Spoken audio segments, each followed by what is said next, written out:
அன்புக்குரிய தேவனுடைய பிள்ளைகளே, ஆண்டவராகிய இயேசு கிறிஸ்துவின் நாமத்தினாலே இந்த காலை பொழுதில் உங்களை நாங்கள் வாழ்த்துகிறோம். இந்த நாளில் ஒரு வேத பகுதியை நாம் தியானிப்போம். பிலிப்பியர் 4வது அதிகாரம் 6வது வசனம் 7வது வசனத்தை நாம் வாசிப்போம்.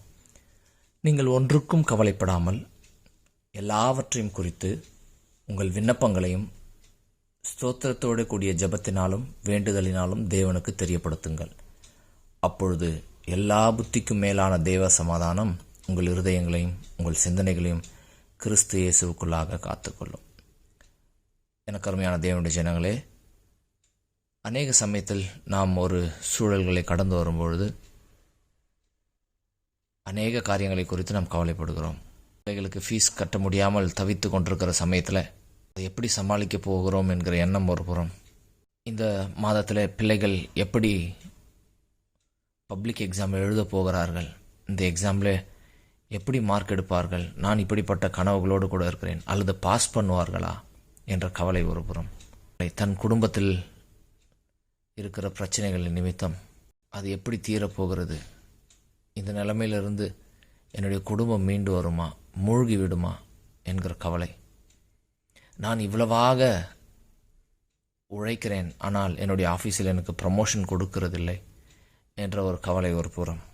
இப்படி ஒவ்வொருவருக்கு ஒவ்வொரு கவலை, இப்படி அநேக தரப்பட்ட கவலைகள் நம்மை சூழ்ந்திருந்தாலும் இங்கு வசனம் சொல்லுகிறது, நீங்கள் ஒன்றுக்கும் கவலைப்படாதீர்கள், எல்லாவற்றை குறித்து உங்கள் விண்ணப்பங்களை ஸ்தோத்திரத்தோடு கூடிய ஜெபத்தினாலும் வேண்டுதலினாலும் தேவனுக்கு தெரியப்படுத்துங்கள்.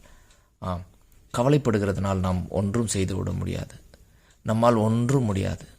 அநேக சமயத்தில் நாம் கவலைப்படுகிறோம், வருத்தப்படுகிறோம், நம்மை நாமே நொந்து கொள்ளுகிறோம், நம்மை சுற்றி இருக்கிறவர்கள் நொந்து கொள்ளுகிறோம். ஆனால் நாம் ஒன்றை மறந்து விடுகிறோம். நாம் கவலைப்பட்டு கொண்டே இருந்தால் ஆண்டவர் கேட்பார் என்று நீங்கள் நினைக்கிறீர்களா? இல்லை இல்லை.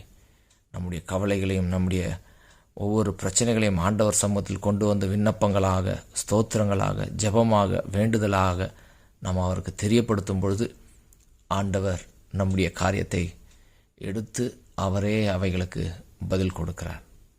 வசனம் சொல்கிறார். அது மட்டுமல்லாமல் ஆண்டவருக்கு நாம் தெரியப்படுத்தினால் போதும், ஆண்டவருக்கு தெரிந்துவிட்டது என்கிற ஒரு சமாதானம் நம்முடைய எல்லா கவலைகளையும் மாற்றிவிடுகிறது. அதனால் தான் வசனம் சொல்கிறது, எல்லா புத்திக்கும் மேலான தேவ சமாதானம் உங்கள் இருதயங்களையும் சிந்தனைகளையும் ஆட்கொள்ளும். அதுவரை நம்முடைய சிந்தை நம்மை பாடாய்படுத்தி கொண்டிருந்தாலும் ஆண்டவருக்கு நீங்கள் தெரியப்படுத்தி பாருங்கள்.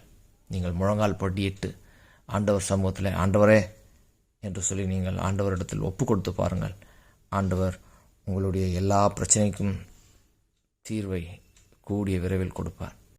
நீங்கள் ஆண்டவர் சமூகத்தில் உங்களுடைய எல்லா கவலைகளையும் ஒப்பு கொடுங்கள், உங்களுடைய பாரங்களை அவரிடத்தில் ஒப்பு கொடுங்கள். ஆண்டவர் நமக்கு எல்லாவற்றையும் சாதகமாக முடிய பண்ணுவார்.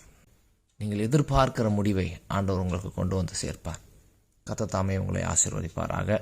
ஆமென்.